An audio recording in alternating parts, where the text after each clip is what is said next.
I wanted to jump on this Zoom meeting because this is a very exciting time for our franchise. I wanted to introduce a returning member to the Sports Trap podcast, Mister Christopher C. Rodriguez. How you doing, sir? What to do? How are you guys? Woo! H Town, Sports Trap. Hopefully, we'll start doing these in person, coming very very soon. Um, Mm, Chris, how about them Texans, boy? man, best damn franchise in the whole world. Best damn franchise in the whole world. There's Uh, I, there's there's nothing like the Houston Texans franchise. He came back with jokes. It's cool. It's cool, Chris. Came back with jokes. oh, he was being sarcastic. Oh Whoa, no. Oh yeah, we're the best, right? Yeah, totally. So, Chris, since you the last best at seen sucking. us, they got Nick Cassari as a GM. Woohoo! Yeah, yeah, yeah. Um, we they just hired Mr. David Cooley as their new head coach. Uh, Listen, I'm not trying to throw the man under the bus here, but who is who is he? That's a that's a Where's he that's a from? very it's a very good question. I just know that he is a first time head coach at 65 years old. I know he's never been an offensive coordinator in the NFL. Um, yeah, that's pretty much it. You hear the awkward silence in the background. It's just pretty much that's what he represents. Awkward silence for a head coach. Did you get to see the actual press conference? Um, I did. I that day I felt like cringing. I was like, what can I possibly do to just get a good cringe? So I decided to just watch the conference. So this press conference is sponsored by Truly Hard Seltzer. Actually, a new flavor for me. Peach tea. Oh, You got strawberry tea, I Khoa. got strawberry tea. They also have, I think, raspberry and lemon, and Sh- maybe some other ones. I don't know. it showed it one more time because I didn't see it in the camera. Oh yeah. So you got it here. I'll show. There you go. There you go. Wow. Wow. Ooh. Sponsor us. All right. We'll Now we're crack about this. to bust this open. I'm about to put it in my mouth. Whoa. Cheers. To the Texans. I spilled it already. Don't ever underestimate the heart of a champion. Welcome. This is the Sports Trap Podcast. My name is John Trapp. Like I introduced him, my man, Mr. Christopher C. Rodriguez. How you doing? Again, sir, with the Oilers blue, baby blue, Houston Oiler retro hat. Look at Yeah, the boy man. shining through. Man, I had to represent a real football team. You know what I mean? A real football team. Oh, Here you you mean the go. Titans? Here we go. The Tennessee Titans, you mean? Right. No. Right. It says Houston Oilers. Same, right? I'm telling this guy, in about maybe a year, I wouldn't be surprised. A year, 2 years from now, you're gonna see those Oiler logos, that baby blue, powder blue, and that red on a Tennessee field, and it's gonna Oh. be the saddest day for you. No, it's not. I mean, they've done it in the past. They've gone back to use the Oilers jerseys a couple of years ago, but I think since yeah, they have. Yes. No, it's been a while. If it did, they No, didn't do it's that. they a couple years ago. Yes, man. See, that's how I know you don't watch Just football. the colors. Anyways, the point being is that Bud Adams' daughter has gone on to saying they're not gonna ever pull the Oilers thing out the VOD. There's just too much. Most of the history is all Houston, So unfortunately, I wish that the Adams would sell back to the city of Houston, the Columbia Blue, but yeah, that looks like that's never gonna happen either. All right. Well, just to kind of push this along, I want to get into a little bit of the Rockets and a little bit of the USC, and we got to close out the show with the Super Bowl and our picks for this coming up Sunday. But I do want to let everybody know that most of the show is going to be on the Houston Texans and the outlook going forward. Now, the topic on everybody's mind, everybody's talking about, is Deshaun Watson. What's he gonna do? Is he gonna leave? Are the Texans gonna let him go? Now, Deshaun Watson, when the news broke out with David Culley as our new head coach, within minutes, Deshaun Watson comes out and officially asks for a trade off the Houston Texans. Ladies and gentlemen, what are we doing? What is going on? I can tell you what we're not doing. That's winning. That's for sure. How do you lose, as the city of Houston, how do you lose essentially 4 MVPs? You lost James Harden. You lost Russell Westbrook. We lost George Springer. Forget, he won the World Series MVP. Mm-hmm. And now, at any point in time, Deshaun Watson, eventually you might see him go win an MVP in the future. And unfortunately, it might be for another team. Well, I mean, this is the life of being a Houston sports fan. I mean, if you're gonna move from another city and move to Houston and call it your home, or you've been here your whole life, you have learned throughout the years that this is Houston sports life. It is a lot more disappointments, a lot more heartbreak, and the challenging thing is to continue to support our local teams, and a lot of times it's really hard. And I think that for sure with the Houston Texans, I think that's the most heartbreaking situation, is that we know this city is a football city, right? We know this, like, as important it was for the Astros to win the World Series. If the next year came that the Houston Texans won the Super Bowl, it would be more important than that World Series, just because of how many people in the state of Texas and Houston alone love football. And we know that it takes sometimes a lifetime for coaches to find a franchise quarterback. And we have one. And because of piss poor management and ownership, we're going to lose what could be one of the greatest quarterbacks to ever play the game, all because of, friendship, nepotism, ignorance. Well, okay. I mean, just so many Let's layers break it of down, though. Let's break it down. Okay, Yeah. Obviously, the McNair family, Cal McNair was the next in line son to Bob McNair. So at the end of the day, it was obviously going to change hands, come down that way, that pipeline. But why is it that every time I see this man, every time I hear this man talk, I literally think of that meme with the dog that's sitting there. You know what I'm talking about. The dog that's sitting there and the house is on fire. And the dog's just like, Yeah.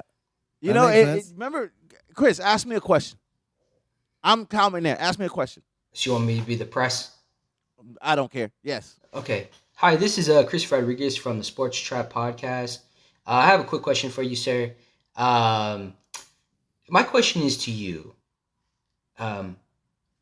Why are you allowing your relationship with Jack Easterby be more important than the value of your relationship with Deshaun Watson? Well, that's a great question. Thank you for that. If anybody doesn't know, me and Christopher Rodriguez, we used to play catch football out in the front lawn before, so we've known each other. That's what I'm saying. We've known each other for a long time. And so, we think we're a great organization. We're trying to do what we're trying to do. And, Jack Easterby is a good man. So yeah, we're a good football team. Thank you for that. Next question. Yes. This is Chris Rodriguez again from Sports Trap. Just to go right back to that last question I had to ask you, let me add on to this. What does Jack Easterby do for the team that's more important than the quarterback that throws the ball for touchdowns? Well, let Mr. Jack Easterby answer that question. Thank you again, Chris. Thank you. For those that don't know, we used to play catch football. I'll be right back. Oh, Jack.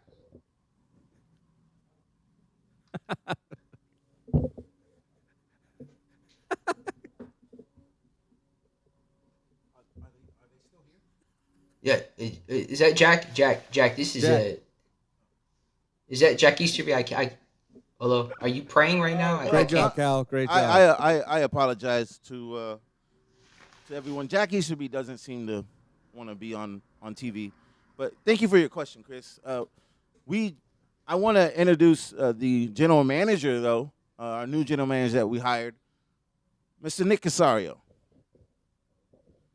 And for the Uh, sake of imagination purposes, let's just pretend you know, hey, I'm Nick Casario. How you doing, Nick Mr. Chris Casario. Rodriguez? Yes. Obviously, again, Chris from Sports Trap podcast. Obviously, it seems like there's just such a big disconnection between the reality and the world with both the owner Cal McNair as well as Jack Easterby. What I'm trying to get, like most of us fans and press are trying to get our hands on is what does Jack Easterby, what does he do, and why is his relationship more important than the relationship this organization have with Deshaun Watson? If you can answer that question, Nick. Mr. Christopher Rodriguez, thank you. I understand, that Mr. Easterby and I we have history. We come from New England. We've known each other for almost 30 years now. I think he's not even 30. Is okay. Yeah, something like 20, 30 years. So, all I can say is we're all trying to get better day by day. Today is today, and tomorrow is tomorrow, and tomorrow we'll try to get better. And then Friday, we'll try to get better on Friday too. We can only take a day at a time, but we'll try to get better every day. Well, okay, but how do you plan on getting better tomorrow or Friday or the next day if you have no franchise quarterback? As of right now, I just want to let everybody know, NFL, Deshaun Watson as well. We have no intentions of trading Deshaun Watson. So we're gonna, play it day by day, and we'll try to, as you know, get better today, and then we got stuff that we'll take care of tomorrow, and then we'll work it on from that point. Like I said, we'll try to just take it one day at a time, get better every day. Okay, I, I think as a fan, Would you like to meet our head coach? ok- there's a head coach now. I'm sorry, I can't. I listen. Cut scene, but still, I mean, I really want to do David Culley, but I want to give him the benefit of the doubt. I almost feel like he is the sacrificial lamb here in all this. I do think that everybody's in cahoots, except for David Culley and maybe not even Cal McNair, because I don't even know if he knows what's really going on. Mm. Like I said, his house could be on fire. He's like, so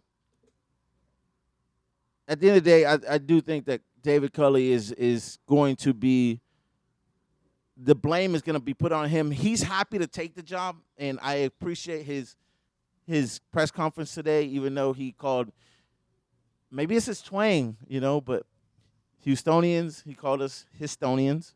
He called Nick Mick a couple times, and he kept saying Kyle McNair. I was like, okay, he's Hey, a he Southern. he should host the Sports Trap, dude, because we can't get names right bro, here either. bro, he should be sitting right next to us. Yeah. So, like I said, I want to give him the benefit of the doubt, but I just feel like he was happy to take the job, and God bless him. Like he said in the press conference, 32 teams out there, 32 jobs, and he's got one of them now at 65 years old. And they say he's a minority head coach. I want to believe that. You know, but man, for 65 years old, no homo, but boy's pretty handsome. I hope I'm that good Here looking we at go. 65 years old. Look what we're trying to do. We're trying to find nice things to say about the new head coach because no one knows who the hell he is. And that's the sad thing about it is like I was reading on Twitter that let's celebrate Houston Texans. They've hired their first you know head coach that's African American, and that's great, and I think that means a lot in the sense of what it stands for. But you hired the candidate with the least. I mean, he was the least candidate as far as experience for what was out there that you could have hired. And we all know that Eric Bieniemy was not only the coach that should have been hired for the Houston Texans, is actually what Deshaun Watson wanted, and the fact that the Houston Texans completely passed up on the best candidates to bring inside a 65-year-old. And again, I think to the end all be all for everyone out there that says that you're too old to go to college, not true at all. You can be 65 years, go to college and get your degree, because look at David. For the first time in his life, he is a head coach at 65. And it might be his last time as a head coach at 65. But point being is that he was able to solidify. And here's the thing. People are saying that he would have never taken this job if he knew that Deshaun wasn't going to be the quarterback. That's a lie. He was going to take this job regardless. Oh yeah, absolutely. He was happy to be there. Absolutely. And don't get me wrong. Hey man, in any situation you get that opportunity, who's gonna say no? Especially if you're at 65 years old, you've been in the league 20 some odd years. But it was funny because they asked him, what made you want to be the head coach for this team? And no bullshit, he's like, well, my dream was to be, and all I ever wanted to do ever since I got into coaching, my dream was to be the coach for Middle Tennessee High School. I was like, what? Okay, we're asking you about the Houston Texans. And in a roundabout way, maybe it made sense to him. I don't know if anybody picked up on that, but he kept on mentioning the Middle Tennessee high school coach. But then I was like, is that what he wants to retire from? Like, this is a one stop, and then he's out to Middle Tennessee. I'm sure, because this is probably the most money he's ever made in coaching, considering that he's been a run-of-the-mill, not even a coordinator, but an assistant coach, whether it's wide receivers, whether it's a quarterback. And I think what bothers me the most is that you got a coach that's never even been an offensive coordinator, and you're giving the keys to the Lamborghini, and from his experience that he doesn't even know how to drive. And I don't understand how that's even, how is that even obtainable? How is that even a reality? When you say he doesn't know how to drive, what do you mean, Chris? Come on, let's be honest here. What is he? What kind of coach was he? He was the Baltimore Ravens wide receiver coach, passing coordinator, and assistant head coach, right? Mm-hmm. Wide receiver, passing coordinator, Mm-hmm. assistant coach, right? Mm-hmm. Who was last in the NFL last year in passing? Baltimore Ravens. Baltimore Ravens. Okay, let's just let's not put him in a box, right? Just let's look at his resume. Mm-hmm. So he comes from Philly under Andy Reid, head coach, which is great. Good job. His best wide receiver played like a season and a half, right? In Philly, Terrell Owens. Mm-hmm. But didn't Terrell Owens make his name somewhere else? Okay. Let's leave the Niners from. We've the 49ers. been trying to leave the Niners. Okay. So my bad. I messed up. Let's forget about that, right? That was his best wide receiver. Just saying, year and a half, been there early. Okay.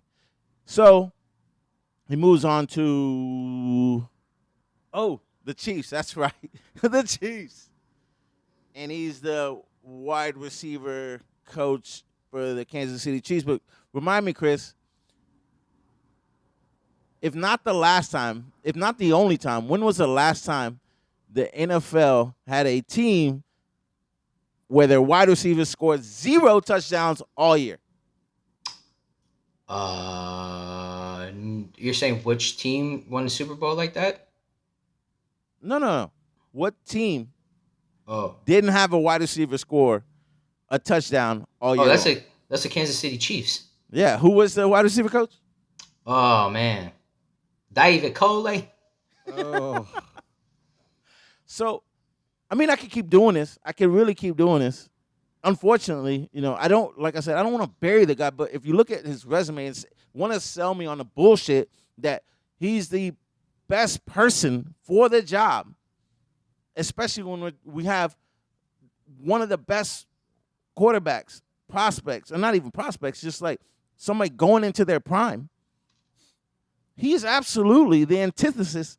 Big word. oh. I can't even say it right? So big. No, that was good. You said it right. And so, antithesis. there we go. There you go. That's, see. So, anyways, he's the exact opposite, because I don't want to say the word again, that we actually wanted or needed for the offense that we were trying to cultivate and bring into the Houston Texans organization. But he is a leader of men, quote unquote. He is somebody that I'm sure he's a God-fearing man of faith. Mm-hmm. I think that's a prerequisite that has to be Seems like it, yeah. in order to be a coach for the Houston Texans. And okay, I've run out of qualities. Is there something else I'm missing, Chris? Well, according to you, he's a handsome guy at 65. So I guess we're Hey, just gonna black? go with that. Handsome? But listen, man,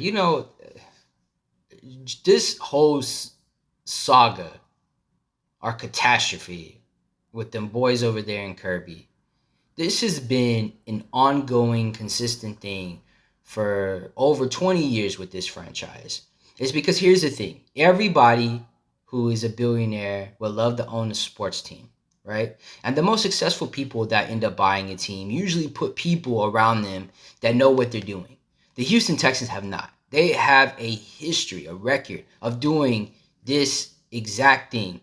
And what's so sad is, at least with Bob McNair, he had a little bit more logic because he was passionate about the Houston Texans.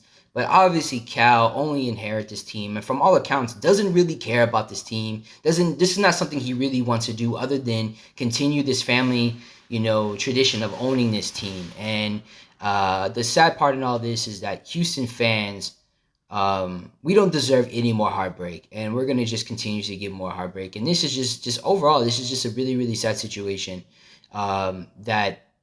Just think about this. They paid over $900,000 to put together a committee to help find a general manager, to help find a coach, and they did the exact opposite of what was put together with this firm, this committee. What does that tell you? When you hear the thoughts that when they were gonna hire, when the committee finally released the two candidates that were minority candidates for general manager, that somehow, some way, Jack Easterby prayed to God, and he floated on a cloud all the way to Cal McNair's house in the middle of the night, or at the end of the night, and basically told him that, hey, I have a better general manager than the committee you put together, and that's Casario. The same situation that got the Texans in so much trouble last year. I'm just shocked that I don't think that we've seen anything like this in the history of sports. Like, this is a complete mockery, a complete buffoonery, foolery, fuckery. I don't care what you want to call it, but this has to be the stupidest, most heartbreaking thing I've ever seen in sports. Period. It's funny because I honestly think that obviously the problem is Cal, in my opinion, just because I don't think he knows what he's doing. I think I hate to put labels, but he's an accidental idiot. Like he's like, oh, I got a team. Okay, what do I do now? And it's like, let me put the chaplain in charge. And when I actually we looked it up last show, when we actually looked up his responsibilities and what he meant for the organization, his title, I was shocked that he had that title of what was it, VP of personnel, Something like that. Yeah. and so and then he was in charge of the culture of the team. Directing the culture of the organization. I couldn't believe it. I was like, wow. And so they go back and they ask Bill Belichick, who was the person that initially hired him to be the chaplain for the New England Patriots, right? They asked him if that was a good hire for the Texans, and he literally says, well, I mean, I wouldn't have put him in charge of anything, but, he's a good guy. The greatest head coach of all time. It's interesting that you say that because the what I was reading the other day is Jack Easterby is trying to sue he's trying to sue the Patriot organization because they feel like it was the Patriots organization that helped push this narrative of him and lie on him about what he does and doesn't do in that Sports Illustrated article. I mean, just think about that. Bro, what are you doing? Like, I don't understand what he's there for.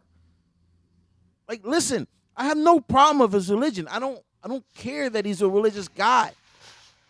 That's not what I'm if I need a chaplain, if I need a priest, if I need somebody to come and spread the word, hey, guess what?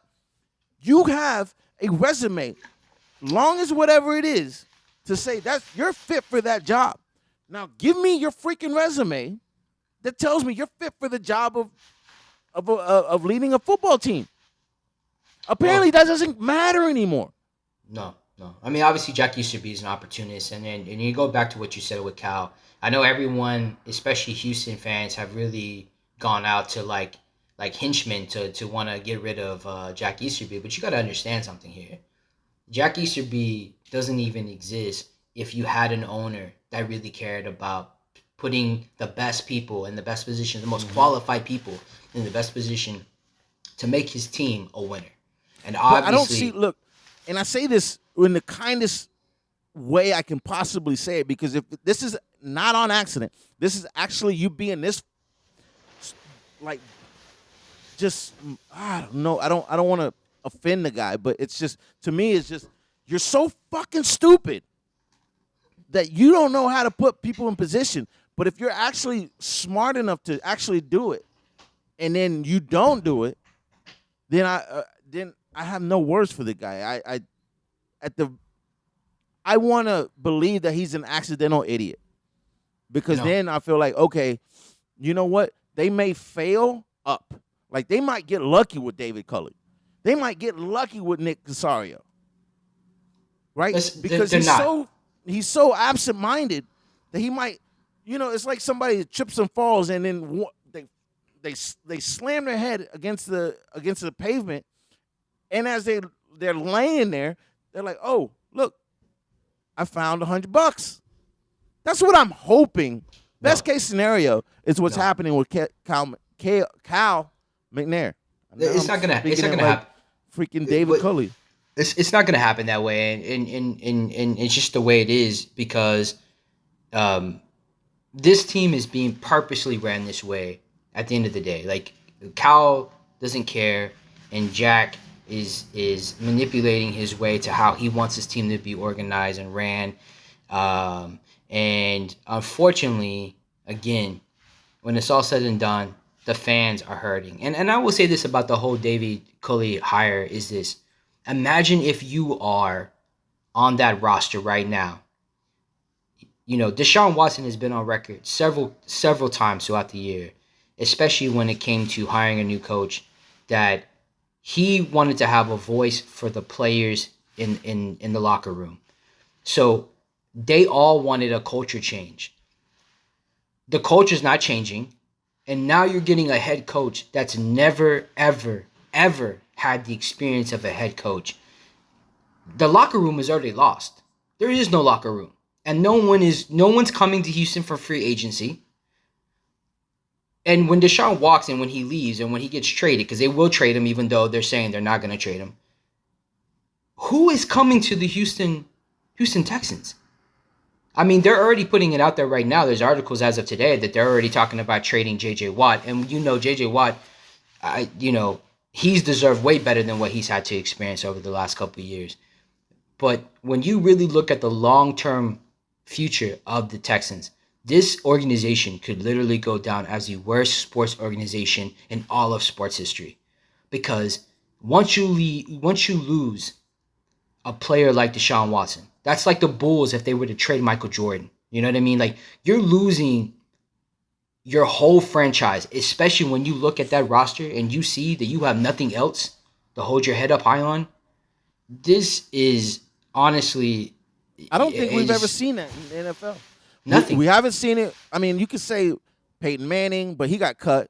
But that was actually at the end of their careers. Tom Brady, you could go Joe Montana. Yeah.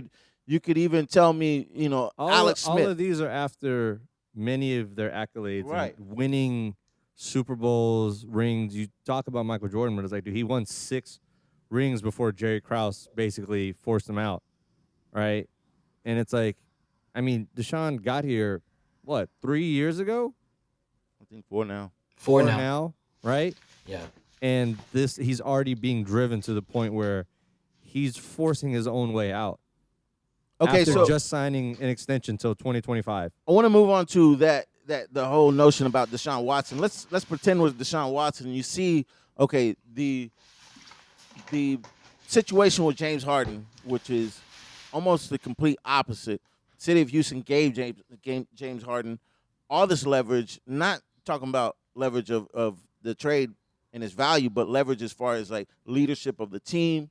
When the plane took off, it was up to him whether he was going to be there or not, whether he practiced or not, what time they were going to practice. All this, like, you wanted Carmelo Anthony, we gave you Carmelo. You want this person, we gave you that. You want, Russell Wilson. We can go on down the list. You cannot do that necessarily for Deshaun Watson. Honestly, it's like, hey, you want a top wide receiver? Well, how about we do this? We'll get rid of the top wide receiver that we have and then sign somebody else because I guess what it looked like to me at the end of the day was personal reasons, right? Or because, DeAndre Hopkins brought too many baby mamas to the practice field, right? John, allegedly, right? John, remember this. He didn't fit the culture. He didn't fit. He didn't fit the culture. All this to say, what do we look at as Houston fans? How do we look at Deshaun Watson's situation going forward? And do we put the blame on him like we do necessarily the James Harden? No, and no. honestly, well, do we support him once he leaves? No, I don't think. This is what I'm getting. I think everybody understands and sees, and really see the transparency that's going on over there in Kirby. I think more so than ever before. I think everybody is 100% supportive of Deshaun Watson. Listen. At the end of the day, all Deshaun Watson was, he was told by the organization, we want to include you in this process. Tell us who you want us to look at interviewing. He gave them the list, and then after that, they completely dismissed that. And I know somebody brought up the other day that Deshaun Watson, when he got that extension, he was crying and he was happy then. But you guys, people have to understand that being paid by your employer is one thing, but trusting your employer is another thing. And there is nothing that this organization has done to show that they can be trusted. And when you can see that your organization or your employer is lying to you straight to your face, and then didn't go on social media or didn't have these press conferences and continue to lie, I actually commend Deshaun Watson for standing up, and I hopefully this is going to be a change in the narrative of how these owners treat their players from here on out. But he's standing up for what's right. He wants to be an organization that cares about their players, that's going to be honest with their players, because as quick as Deshaun Watson signed that contract, they could easily void that contract tomorrow. He won't get paid half that money. So at the end of the day, I think myself, I know you, Khoa, I think a lot of us fans have said that if Deshaun leaves, we follow Deshaun wherever he goes. I know I will, because he's been just a great ambassador of Houston, a great ambassador when it comes to the representation of what you want your franchise player to be on all aspects. And so I don't think there's anybody that's faulting or blaming Deshaun. If anything, I think we're all in support of Deshaun, and really just really sad and angry at the same time that the Texans are allowing this man to walk out. Yeah, listen, man. Thank you, Isaac. And I just want to say hi to Sophia. Wynn, how you doing? What the? Thank you.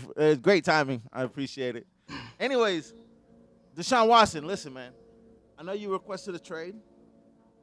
Oh God. I know that, We'll just go ahead and cut this segment of the show. It's called "The Niners Don't Matter." I don't know if you see that, Chris. So Yeah. listen, I I see it. wasn't asking for Deshaun Watson. I actually am a huge Texan fan as well. You mean you're a huge What? Jimmy G fan? Is what you are? But hey, the man is still a Jimmy 49er. G. Hey, the man is still a 49er. Let's put some respect on his name. So yeah, no. And Deshaun is Watson, still a listen, Texan. man. As of For the now, time as being. of now, So as put of some now. respect on his name. I am. I'm just putting it out there in the universe. If you have a choice in where you go, and I think you do. You have, some leverage in that where you have a no trade clause. But I'm just saying that you want a good, well-run organization. The antithesis. He said it one time. You can't say it again. Antithesis, right? Okay. That speech impediment. I took the speech in second grade, man. Didn't help. Anyways, That's just called regular school, John. hey man, we rode the short bus together. Don't be coming at me, bro. Anyways, I remember that helmet you used to wear.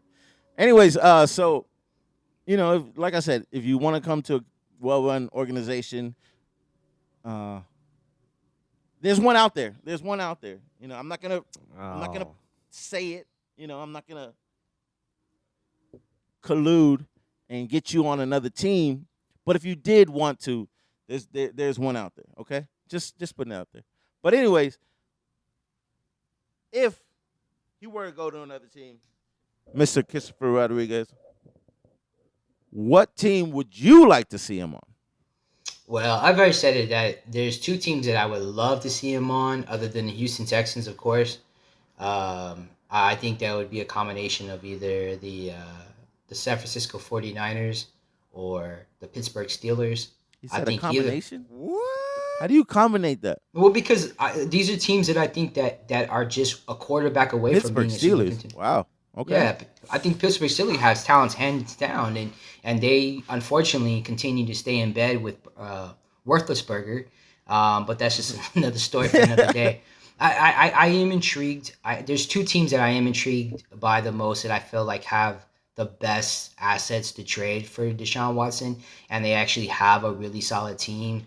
And they have one team just got one of the best coaches that was actually on the list of coaches that we wanted the Houston Texans to interview, or Deshaun wanted Houston Texans to interview, and that's the Jets and also the Miami Dolphins. Those two teams have the most first round picks to give to the Texans, as well as exchange a different quarterback, whether it's Donald or Tua. Those are also two teams that Deshaun Watson has had people go out and say that those are two teams he'd be interested in going to. So those are the four teams that I think, to me, that I like. I think 49ers have a better chance of taking on Deshaun Watson possibly than the Pittsburgh Steelers because of that contract with Ben Roethlisberger. Yeah, those are the teams that I like to see him on. Miami, especially, I think Miami could be really, really special with Tua. I mean, not with Tua, but with Deshaun Watson. So I don't know. We'll see what happens. On my opinion on the Miami Dolphins and the Jets is this: they're not that much better. They're not run that much better. The Jets have been the Jets for a while now. Miami has been Miami probably since what? Dan Marino?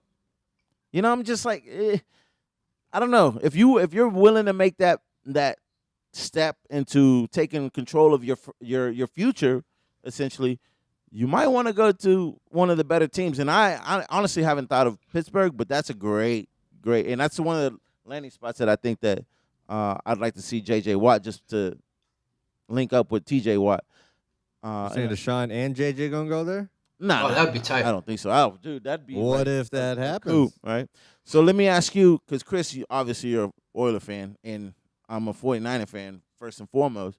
But the resident Houston Texan fan to my right is Khoa here. What is the best case scenario that you see for Deshaun Watson? Him as staying being here. a- That's what's happening. Duh. He ain't going nowhere. But do you think that's Mm. honestly that Mm. okay? Mm. So what would you want Man, as a fan of Deshaun Watson? What would you want to actually? I don't. I mean, I don't think he's gonna stay. I mean, he doesn't want to, and it's just. I don't want him to go anywhere else, but I think I see it the way Chris sees it. As far as looking at Miami, it doesn't look like there's really another spot that is necessarily better for him, with all things considered, with the picks that we can get, him being in Florida and kind of revamping that whole organization. To me, even as an outside fan, if I just were a third party, it sounds like a cool idea. It's like, oh, okay, playing for like Miami, cool. Like it, you pin it up against the Jets. It sounds way better than going to New York. Like personally, I was thinking like, well, you'll be in Florida, little tropical weather, Right, and right. almost like it's almost maybe not to the same level, of course, but what Tom was able to do for Tampa, kind of going down to Florida and then just now creating what could potentially be not necessarily a dynasty, but look what he did in 1 year, right? Not just him, but all the pieces surrounding him, and so every team I think wants to do that Right. with Deshaun, and I see Miami as being probably the best candidate. And yes, if he does go there, or no matter where he does, I'm rooting for Deshaun. I agree with that. As much as I've always been like, I do support our teams and our organizations. It's just as of lately, like it's just become almost inexcusable. How can I support this organization and what it's these decisions? And you talk about like, okay, which one is really the bad seed when you have from like the Jack Easterby or the Nick Casario or the Cal McNair, but they're all dominoes just waiting to fucking fall. And I guess it starts with Cal because he's at the top. And because you said he's like that dog that's in that burning house that doesn't even realize that his house is burning. Everything's fine. Yeah, it's already Thank you we're for that already question. 5 steps behind. And so that's why we have Jack. And then because of him, he's snaking in and then making all these other decisions or whispering in Cal's ear to get him and him and him. And that's why do you think Deshaun wants out? Why do you think he tweeted out and said some things never change? And just today he took all of his social media. He took all Texans things off He's like of his social a media. professional football player. That's what his title is. For football inquiries, this is contact my agent. Right. Changed his profile picture, all that, and I was like, I know that's just social media and all that, but it's basically official nowadays, right? You put something out on Twitter, Right. Exactly. that your word is your bond. That's Bro, it. It's and that's the thing. It's a different culture now, man. It's just and I'm not saying that I like how much leverage James Harden had in this situation, but I do like it when players have that leverage, especially in the NFL where they have none. And in this instance, you got Deshaun Watson in his prime, and you got Deshaun Watson advocating, hey, I don't like this on social media, and nobody took heed. And, I mean, unfortunately, listen, I want to believe the best for the Houston Texans and Nick Casario, But it looks like Nick Casario's falling in line and not, just okay. Let's I truly think interview Bieniemy, but not really, because when you had a chance, you refused to. yeah. But only until Deshaun Watson got upset and basically, started saying stuff on or putting out lyrics, future lyrics, on Twitter. They're like, "Oh, let's interview him." Right? Okay. I mean, on the same line of what I said about Tom going to Tampa and basically what was like, there was that little moment where you were kind of like, man, what's going to happen? Who's going to come out on top? Bill or Tom? Like which one was a true genius behind that dynasty, right? And I'm not taking anything away from Bill Belichick, but I think that's when the within the Texans, I think they want to be Bill and the Patriots so bad. And like that's the thing, and we're looking at what we're doing. Not even after no Super Bowls, we're already driving our star away. Bah. And that's the main problem I have with it. And it's like, man, they want to be that so bad. But this is the start of it. This is how we're starting under this regime. We can't be that anymore. And honestly think that Bill Belichick will never be getting another Super Bowl. Not because of any other reason. It's because the culture isn't the same anymore. It's like Chris brought up, I think today, he was talking about Randy Moss said, we can't just shut up and play anymore. It's not just like throw the ball. Just play. No, we don't live in that world anymore. So, like I said, I think that Deshaun Watson having this leverage actually is a good thing at least for football. Well, at hey, least for NFL. Yeah. Hey, let's give for Texans fans, but I think it's good for players over. We've talked about that. Chris has even said it. Like you might at first think that they are acting kind of very entitled and like babies, but think about it. I mean, would you not act that same way if you're in that position? Like you're putting you're working your ass off on the line. You could be risking injury or ending your career in any given moment. And do they really care about you? You're there just to represent that team, wear that badge, wear that jersey, right? So how can you blame them for trying to get themselves in the best position possible to play with the team that they want to play with, to play with the players that they want to play with? And it might suck for some people if you're in the, getting the raw end of the deal like the Texans happen to be, but I don't blame Deshaun for that. This is the nature of it, so sorry, Chris. Yeah, you were. No, I was gonna say. First of all, I got hit some bullet points here. Let's give props to Bill O'Brien. I never give that man props for anything, but he's the one who gave Deshaun Watson that trade clause. So shout out to Bill O'Brien. Oh, okay. I'm almost kind of upset. That Bill O'Brien. What just happened, Chris? Chris, you there? You know what I think? You know what I think happened is his headphones were in when he stood up. It pulled the whole computer. Anyway, so I'm absolutely upset that Bill O'Brien's not the head coach right now because we can't get a favorable trade if they were to trade Deshaun Watson to the 49ers. Oh, Yeah. okay. And it goes back to that. All right. So, anyways, I do ultimately think that Deshaun Watson does get traded, but my fear is they may try to sabotage his year this year. And what I mean by that is wait till the season started. And like I said off the show a little bit, was football's different.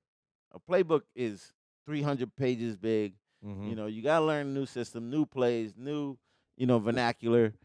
And you just can't just get in the game and just say, okay, go throw the ball. It doesn't work that way in football, So Mhm. I do think that they might try to, hold another team hostage and say, you give me these picks especially like the Dolphins, they're like, shoot, we get Deshaun Watson for the next 5 years, we'll sacrifice a year. You know what I mean? Mm-hmm. Or sacrifice half a year or whatnot to get him acclimated. Yeah. But for somebody that's in real contention, I think that could be harmful for both Deshaun Watson and that team. So Well, what- I was gonna say real fast before I pulled my headphones out of my. Called it. there, there it is. You Yeah, should I- have turn your video back on, Chris. Where'd you go? Yeah, Can your you see- video's off and you're muted. Can you see me now? No, No. I can't. I can't. I can hear you. Oh man, The who knows? opposite of the Yeah. Verizon man. Well, while Chris gets resituated, I just want what's the real world percentages of Deshaun staying? I mean, for real. Honestly, think the only way it could happen is if somehow David Coley is a magic man and says, you know what, just give us a chance, give us a try, and we're gonna. But okay, even if that doesn't that's- change, but that doesn't change the rest of the bits, right?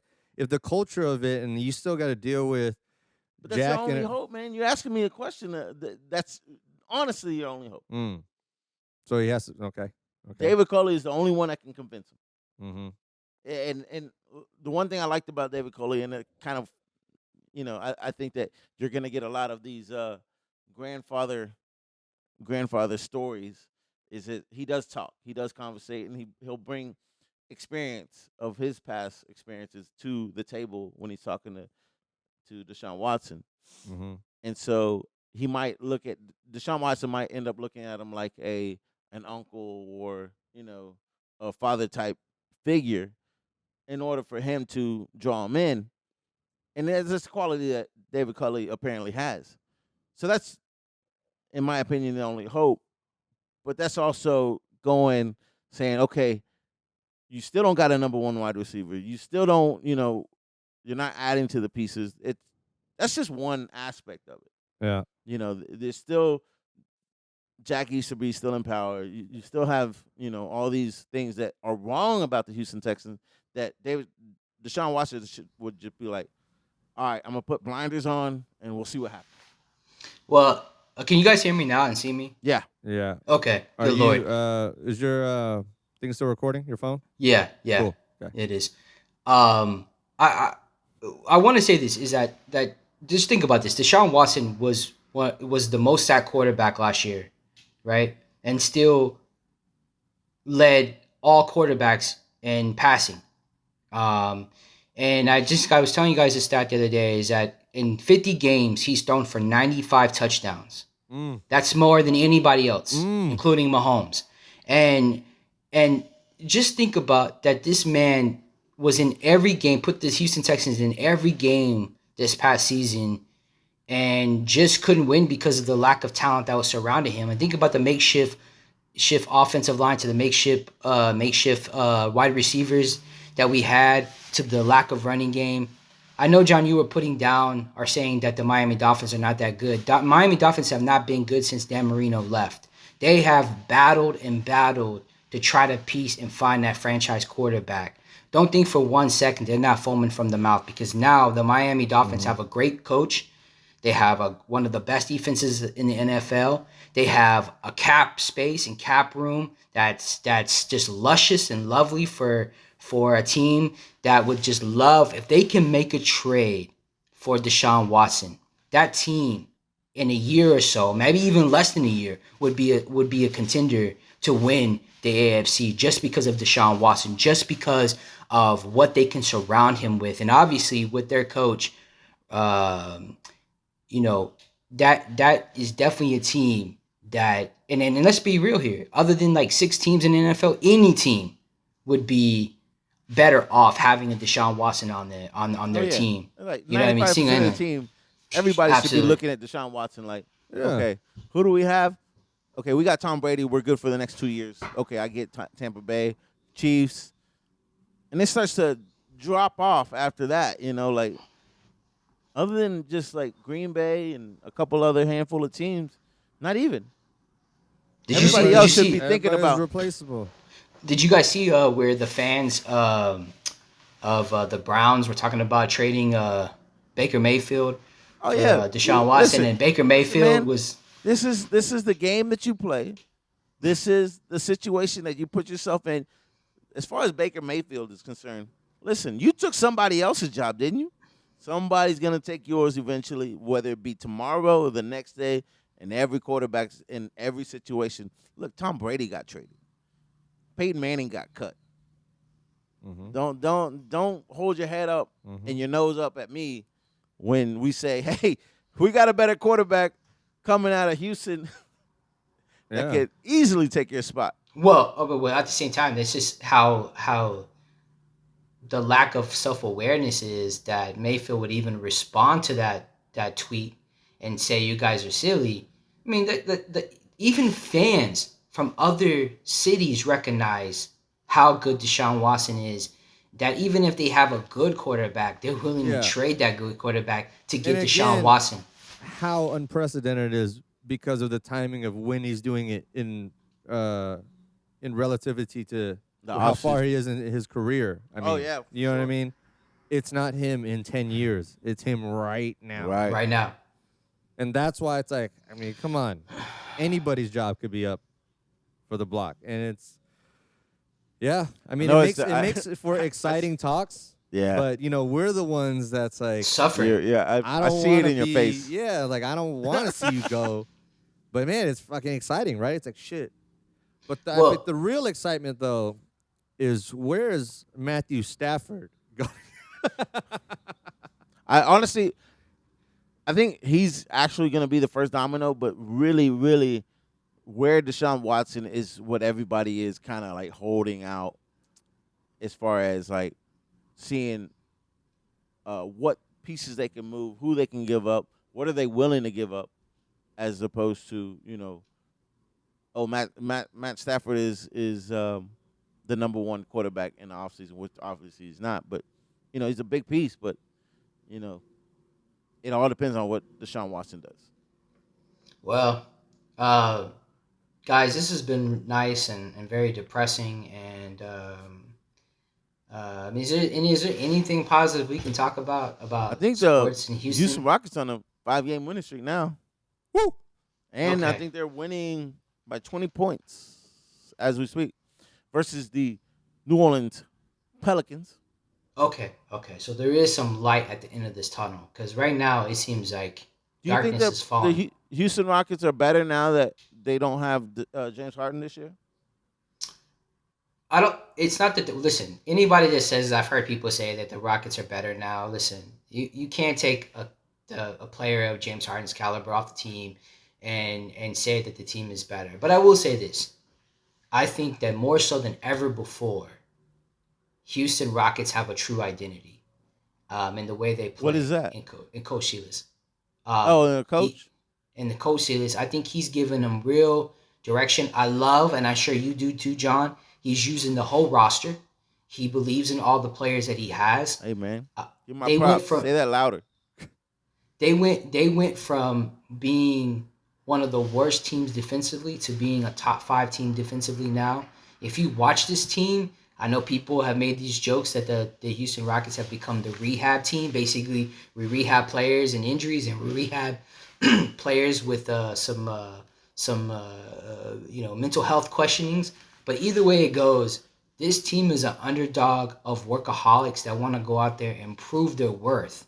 And I think Coach Silas also is the same type of person. You know what I mean? And when I watch the Rockets, even when they get down, they keep fighting. I mean, how many times when the Rockets had James Harden and they would get down and James Harden would, have an off night, he would just pretty much quit and, stand at the top of the, on the top of the basketball court and not really be involved. This team, I mean, hell, I was watching Oladipo the other night. He missed so many shots, but in the fourth quarter, he still kept working hard defensively. And so I will say this, it's not pretty at times, but watching the Rockets have been so much more fun because you see everybody out there working their ass off, trying to prove their worth. And how could you not cheer for the Rockets with that mentality? You know what I mean? Yeah, they're looking good. I want to see what they actually do. I think that we have the future is well intact. I think the future for what we got as far as a trade haul with James Harden has given our future back. That's one thing I never worried about even with when we gave everything up for James Harden and Russell Wilson and stuff. I knew the value that they Good old held. Russell Wilson, dude. Yeah. I mean Westbrook. Oh, cha. There we go. I got to do it at least once a show. So I think that, looking forward, we have a great opportunity to get another superstar. Christian Wood is What I you think mean? Christian Wood is a I think damn he's superstar. Yeah, but I don't know if he's championship. I don't know if he's the championship piece to complete the a championship team. Now he's a great piece. He's a diamond in the rough, an all-star. I think he's going to be an all-star this year. But Well, it's hard to say about the about the Rockets as a whole because I mean they actually have some really good young players on this squad. That I mean, I was amazed the other night with John Wall. I mean, John Wall is you would never know he's been out for 2 years. With what happened to him, where he almost lost his foot with his Achilles tear and all his foot injuries. And it's crazy because this man is playing 100 times better than Russell Westbrook. And then at first I'm not gonna lie, as I watched my boy Boogie Cousins play, I was like, man, this man needs to sit down. He's playing like an 80-year-old out there, like he doesn't want to get hurt. But you're starting to see him coming into game shape, and he's been playing lights out, Cousins. And I mean, all I know is that the sky's the limit right now for the Houston Rockets. I do see them making the playoffs. I do see them fighting for that 6, 7, 8 seed. And I'm sure a lot of teams in those higher brackets, they're not going to want to play the Houston Rockets in the playoffs because this team has nothing to lose. Nothing to lose. And to me, those teams are always the most dangerous. Yeah. Now, I want to segue a little bit to this weekend coming up. The big game, all the parties, everybody that doesn't watch football is going to be watching this Sunday for the Super Bowl. Good old Tom Brady, the Tampa Bay Gronkaneers versus Patrick Mahomes, Kelsey. I can go on and on with all the weapons in the Kansas City Chiefs. Chris, man, who you got? Man, it's going to be a great Super Bowl, although I'm not a fan of either of the quarterbacks. I was talking to my son Josh the other day about who do I want to win? Do I want Mahomes to win another championship so then people can continue talking about how great Mahomes is and forget about talking about Deshaun? Or do I want Tom Brady to win another Super Bowl so now he has 7 rings and he's the GOAT? Hold on, let me see how accurate this statement is for you, Chris. All right. This is the game where, first of all, the last 2 Super Bowl winning quarterbacks are facing each other, right? Yeah. That's for the first time ever in the NFL history. Second of all, this is either Tom Brady's solidifying game, meaning that he's the greatest of all time, or this is where Patrick Mahomes solidifies the fact that he can catch up to Tom Brady. Because if Patrick Mahomes loses this, he'll never be able to catch up to Tom Brady. Okay, neither of those things are true. What do you mean? What? First of all, Tom Brady is already the GOAT. Right. Like, he doesn't need this game to solidify. And the fact that he got back to this game, to me, already solidifies that. Ooh, good point. Good point. But They're he threw 3 interceptions. Come on. Okay. What do you mean, okay? Yeah, well, that's fine. It wasn't, I'm not saying he gave perfect performances, Okay. but he's still here. Okay. And he wasn't against a nobody. He was against also a rival great that is going to be up in that conversation as well by the end of his career. See, but, okay. Aaron Rodgers didn't throw 3 interceptions. And also, Tom And Brady still didn't have couldn't to. beat him. Yeah, but Tom Brady didn't have to go against his own coach. Oh, come on. I'm just saying, let's put those storylines out there All right. when we all talk right. about this. That's fair, but I still think Tom has, in my book, already earned that. And I guess But what I'm saying is, can Patrick Mahomes catch up to him if he wins this game? I think Patrick Mahomes can catch up to him if he doesn't lose this game, or I mean, if he doesn't win this game. Really? Yeah, I don't think so. Because you're actually going against your goal. Think about it like this: if Michael Jordan and LeBron James actually played in the finals, and LeBron James lost to Michael Jordan, there's no conversation after that. This is actually the only time that we'll get to see the greatest versus the next greatest. it won't be as black and white as that. I mean, it depends on how the performances will actually be as well. I mean, that's what I'm saying. This is just one game. Yeah, it is the biggest game of probably both of their careers. More so Mahomes than Brady. Brady's been here many more times than Mahomes has. But again, we talk about like Deshaun earlier or whatever. Like Mahomes is so young in his career. He's going to have time to get many more rings when the time comes. And Tom's time is going to be ending a lot sooner than his. So that's what I'm saying. Even if Mahomes loses, Tom wins. Let's say Tom retires tomorrow or After the Super Bowl. the 8th of February. Mahomes still going to have 15 years to that's get a long time. Or Chris, what do you think, Chris? But that's just what I think. I don't think. I think it's basically it's not consequential, but it's less consequential than you think it is.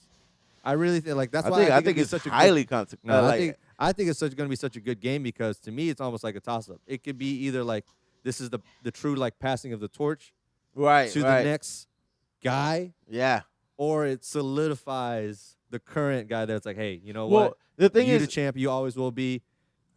I'm the next one, but for right now, no, I think this is a cementing game. Like Patrick Mahomes loses this game, he'll never be able to catch up to Tom Brady. Never.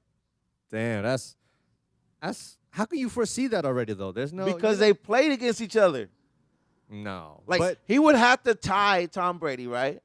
But then the argument would be, well, Tom Brady got one on him, even if they have the same. yeah, amount and of that's always championships. going to be the argument, which is fine. But if say Mahomes goes out and wins 9 Super Bowls, then what?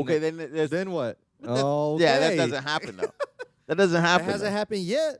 But have you seen a player like Mahomes yet? That's a Chris.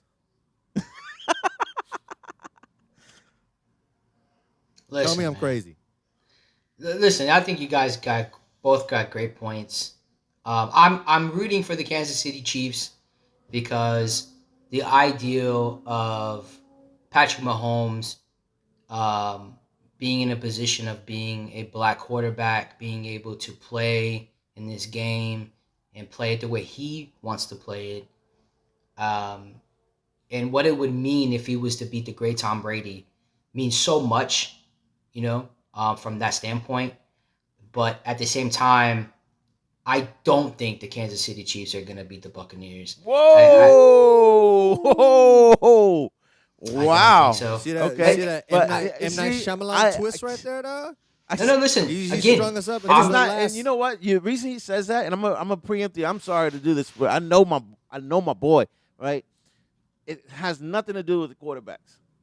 Why are the Buccaneers gonna win, Chris? defense. Man, this truly is getting to me. Defense. Told you. Defense. The Bucks have. Go ahead. I was gonna say the Bucks have a decent running game, and most importantly, they have the best defensive team in the NFL, next to the Rams. And as long as the defense can make stops, and as long as Tom Brady can score, I think it's going to be really, really, really hard for the Kansas City Chiefs to pull this out. Now, again, I'm rooting for Kansas City Chiefs. I'm rooting for Mahomes, but I just don't see it happening. And the storylines are too great and too perfect for Tom Brady to not only win his 7th championship, but to be considered GOAT of all sports. Michael Jordan has been the GOAT of all sports forever now. Right. Tom Brady is now in the position that's a where great point.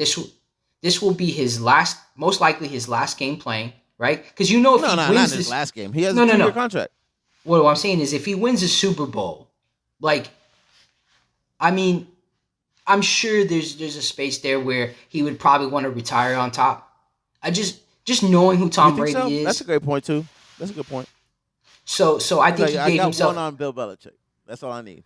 exactly, and he gave himself a 2-year window to see what would happen. But I think if he can win this Super Bowl, and be considered and win his 7th championship, what else more does he have to play for? He's already proven. I mean, he's proven sports history altogether. So I just think that the Buccaneers they have great offensive weapons. They have a great offensive line. And honestly, what I saw with the Chiefs and the Bills, I was kind of surprised because if the Bills had a running game at all, if the Bills would have had a running game, they could have possibly won that game. And I look at the Buccaneers, and they do have a running game. So at the end of the day, I'm rooting for Mahomes, but I think Tampa Bay wins. Tampa Bay wins like by a touchdown, man. Who you got? Tampa Bay, TB12. Wow. Really? Yeah. Y'all are confident. Y'all are super confident. Yeah. I mean, Here- think about it. here's- Everybody in the world is so confident about the Chiefs. And I mean, like, I'm not saying they don't have a reason to be, but I think they're just too easily counting TB12 and not only him, but of course the rest of the Bucs out. Just like you said about defense, you want to talk about Kansas City defense? You know, they're ranked like dead last in red zone defense. That's right. Dead last. That's If you're in right. the red zone, you're going to score. Hold on. They're dead last in the NFL? Yeah. They're dead last in the NFL. In red zone defense. Right, yes. right. But where are they? They're in the Super Bowl. Yeah, true. But Not now- just once. But now it's going Twice. to be to true test. If that's but still, if that's going to be a weakness, is it not going to get tested? So you're just assuming that Tom Brady and the Buccaneers aren't going to take advantage of that and score every chance they get in the red zone? And all they have to do is stop Mahomes on a couple of drives. All they have to do. What? Okay. So obviously you guys are completely wrong. It's not even going to be close. Well, Ooh. okay. It'll be close for a little while. The game might be, I think the NFL might try to hold people's suspense up, just make it somewhat of a close game. But at the end of the day, it's going to be like a 10-point game. The Chiefs are going to win, and it won't even be something where there's a lot of suspense other than, maybe a referee blowing a call or the deal with the devil that Tom Brady made might come into play. But, it's just – I'm sorry, Chris. The last person to actually beat the Chiefs and knock them out of the playoffs was Tom Brady and Rob Gronkowski on the other side on the New England Patriots. But that adds to the chip on his shoulder. He wants to win it. As big as Tom Brady's chip is on his shoulder, I think the Chiefs are actually bigger, and they have the better team that still to this day nobody's actually – you talk about defense, but nobody's really figured them out. We're talking about one of the next great, quarterback, the next greatest of all time already. He's going to be, 3 years in the league? Barely lost. The only way I see, also the Buccaneers maybe keeping this close is if, God forbid, Patrick Mahomes gets hurt, But other than that, there's no way. There's no way. No way. John, have you watched any NFL this year? Did Yeah, you ever watch? of course I have. Okay, so What is their record? What is their record? So did you watch any of the Buccaneers defensive game? No, I thought they were amazing. Especially, I thought the defense was actually better in the New Orleans game than it was in this past Green Bay. One of the things that I will say for their defense this past Green Bay game was the fact that Tom Brady did throw 3 interceptions, and they get 6 points out of that. That's defense. That's defense in a corner, backed That's up what into I'm- the corner. That's what So I'm I saying. give them props. And No. You're not giving them props. No. It's like saying, yeah, she's cute, but she's not a 10. You can't say that. Like, she's either pretty or she's not. And here's a problem with the Buccaneers that you're missing is that Bruce Arians is a great coach. He's probably one of the few coaches in the NFL that has not won a Super Bowl. They should have probably already won a Super Bowl. He's been preparing for this game. And I think, like I said, I'm rooting for Eric Bieniemy because I think if Eric Bieniemy can find a great game plan offensively to beat this really good defense, then that just solidifies how stupid the Texans are for not hiring him as head coach. And so again, I'm also rooting for Mahomes. I'll be rooting for the Kansas City Chiefs and pretending they're the Houston Rockets in the old Rockets colors. But when it comes down to it, Tom Brady, there's been a few times in Tom Brady's life where he's been the underdog. The Buccaneers are the underdog when it comes to the Super Bowl matchup. People seem to think that the Chiefs are gonna win and Mahomes is gonna win. Um, for Tom Brady, his whole life has been predicated on being the underdog in his career. So I see Tom Brady playing his best game. And let's ask this question. What do you think? No, John, you're laughing because you're being cocky. As I know how much you love Mahomes. Well, let's be honest with you. Can the Chiefs stop the Buccaneers from scoring more times than the Buccaneers can stop the Kansas City Chiefs from scoring? That's what I want to know. How do you feel about that? Okay, you're asking me if anybody stopped Tom Brady and the Buccaneers. No. I'm not saying that. I'm asking you in this game, can the Chiefs get more stops defensively than the Bucks can defensively? I don't think they need to.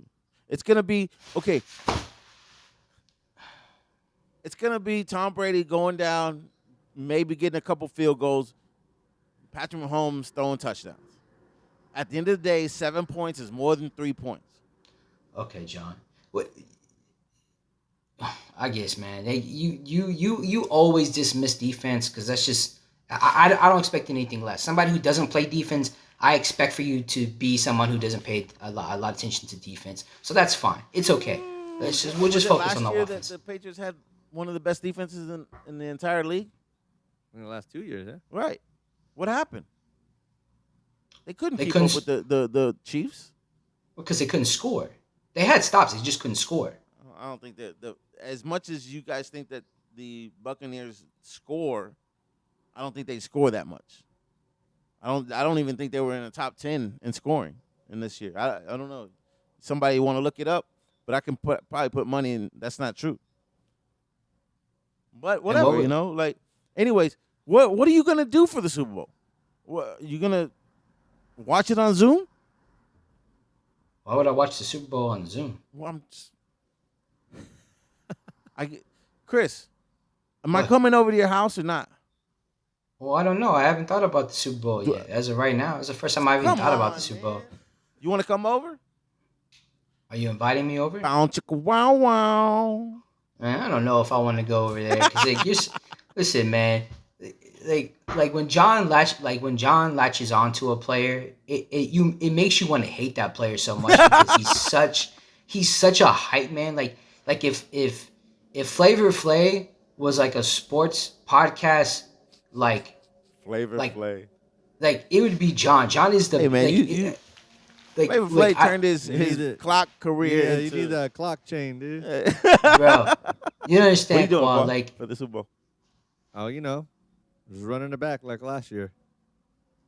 What do you mean? I'm watching the Super Bowl in the greatest city in the world. Oh Las Vegas. no, I don't know. As we all fight through this pandemic, man, we all try to figure out the best ways to try to live our lives with a little bit of normalcy. But man, it's tough. And then I start thinking about the Super Bowl. It's like, what do I want to do? I want to just invite everybody, but I know I can't. And then, I'm over here trying to force my way inside of Chris's house, but he doesn't want to. He feels like I might have COVID, so he doesn't want me around him. No, I tell you that's because you have COVID. It's for other reasons. Nah, that's messed up. But no, I don't blame you, Chris. In all honesty, I do want to take a moment because there are, I got family members. My wife has family members that are battling and have battled COVID this past couple weeks. Actually, it seems like it's hitting a little bit closer as the time passes. But luckily, the vaccines are coming. I know Chris. He's had some personal, not him, but personal people in his family as well that are dealing with the issue. So prayers for them. I know I joke around a lot with the COVID stuff, but in all honesty, I do take it serious. I do think that it is serious, and like I said, it's been hitting closer and closer, and it is getting worrisome. So, but hopefully, next year won't be so much of this as we get back to normal with the vaccines and everything. Chris, you actually got the first vaccine, right? Yeah, I got my first vaccine. I get my second vaccine on the 8th. I'm not looking forward to that though. But yeah. Yeah. Right after the Super Bowl. Oh. Mm-hmm. Yeah. The second one's supposed to be the worst. This is when you get really sick. So. Mm-hmm. So I think that's it, man. The other thing that I got is this past weekend the Conor McGregor Dustin Poirier fight. I honestly do not know if Conor McGregor will actually resume his superstar career. He's just got too many things going on. I think the game's catching up to him too. Didn't he say he wanted to fight like 6 times this year? Yeah, but he's been saying that for the past couple years. Man. And, also the thing is with Dana White is like you're not gonna have your prized possession fight 6 times and with the potential of losing 6 times. Yeah. If cow, it's dude. it's not smart business. If anything, they're gonna have him fight 2 times a year, at best. And at that point, it's like, what are you doing? What are you fighting for? You got a big ass yacht. Actually, I think they put a picture on the social media where he has a Lamborghini yacht. I didn't even fucking know that Lamborghinis made yachts. He got a spaceship on his wrist that he was putting on social media the other day. IG. It was just ridiculous to watch that he had on his wrist. Like, I don't know. And he's got selling millions of dollars of whiskey. It's actually pretty good. Proper 12, but Proper 12. I mean, Chris, what is he doing? What is he fighting for? Honestly, he's lost the last 3 fights? No, 2 fights. No, Floyd. Don't forget Floyd. Oh. Dustin Poirier and Khabib. Yeah. I mean, them satin seats, man. I think he was on point when he said that you lose a lot when you're not fighting, and so obviously he's had so many layoffs. You can't just get in the ring and expect to be somebody that's, you know what I mean. So being a Conor McGregor fan, I'd like to see him fight more, and hopefully he can regain that fighting edge that he once have. But like John's right. I mean, honestly, like, what are you fighting for? And only he knows that, because you're not fighting for your family. Are you fighting for your pride? Because we know when you start fighting for your pride, that usually leads you down to like several losses. So you have to really ask yourself, dig deep. Do you really think that you can find what you had before and be honest with yourself? And you have no yes men around you telling you, listen, you're a great fighter, but it's time to just put up the gloves and call it a day. And only time will tell, and most importantly, the only person who knows that answer right now is Conor McGregor. And I'd be curious to see what happens. He was very disappointed in himself. You can tell he was very, very disappointed in himself. And maybe reality hit him. That's what I think it was. It's over with. Like, that he may not be able to get that edge again, and we'll see, because we know that there's fighters that can accept that, and there's fighters that can't. And the fighters that can't, they just ruin their careers further and further as far as their legacy goes. So I think Conor McGregor, if he wanted to leave right now and not fight anymore, he still has a legacy. You know what I mean? He still has a reasonable, respectful legacy. You know what he has? There's a big ass fucking mansion. He has the entire fucking country. He has millions of dollars for the rest of his life that he doesn't have to even touch. It's going to be for his daughter's kid's son, 5 generations down, right? Yeah. And then he has a whiskey that, if it keeps the tradition in the family, will always be there. So, when I look back at when you brought up fighters that fight for whatever reason, that keep on fighting, that fight where they're basically, fighting for pride. Honestly, I don't necessarily think that's necessarily the case. Honestly, I feel like they got that money, right, and they spent it, a.k.a. Mike Tyson, fighting because he gave damn near half his money to, what's the guy's name? Troll John looking. King. Don King, yeah. Mm-hmm. And Uh, lawyers. He gave a lot of his money to Yeah. lawyers too. And so, I even heard where Muhammad Ali was fighting for money as well. It's not the same situation. And I would hate to watch.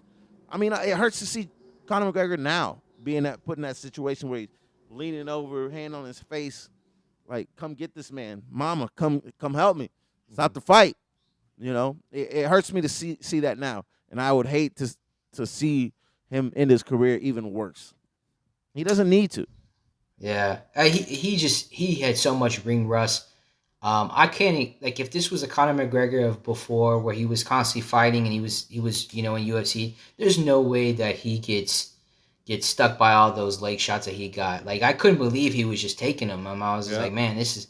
As soon as like that fourth one came, I was like, nah, man, he's done. He can't move. When you're a power puncher, you got to be able to use your legs in that power punch, and he couldn't. He couldn't connect with that power at all. So I don't know, man. I mean, I agree. I think that we'll soon find out how really good Conor McGregor is if he decides to come back. I mean, at the end of the day, though, like with Khabib out and Conor McGregor not knowing the status of him, what does UFC have for the future? Oh, well, I don't really worry too much on the UFC side because they had Ronda Rousey. They had, Conor McGregor. Yes, it's not easy to find a superstar, but I feel like, eventually somebody's going to come along. Fuck me. Wow. It's cool. Keep it going. Yeah. Screen just went black. I see rainbows on Khoa's screen right now. But, ladies and gentlemen, Chris, you got anything else to say, bud? No, man. Thanks for letting me come back and be a part of this and talk to you guys. And I'm always glad to be able to talk sports with two guys that I care about. And yeah, man, I just wish everybody a better 2021, not only personally but with their families and all the viewers who watch this show. We really do appreciate you guys' consistent support, and we hope that we can give you more shows. And that's just it. I want the best for everybody that's in our circle, outside of our circle, and most importantly for you guys. Yeah. Yeah, man, it was a blast having you back on, man. Thank you for taking that time and getting back into the swing of things, getting back into the game. Let's try to keep this more, consistent, I guess. More continuity to it. But as of right now, we're going to have to stop the show. Khoa's computer screen is looking like Vision when Thanos take that Mind Stone out. But shout out to that WandaVision show. But anyways, ladies and gentlemen, this is the Sports Chat Podcast. My name is John Trapp, Christopher Rodriguez, and Mr. Khoa. We are signing off. Peace. Peace. Yeah.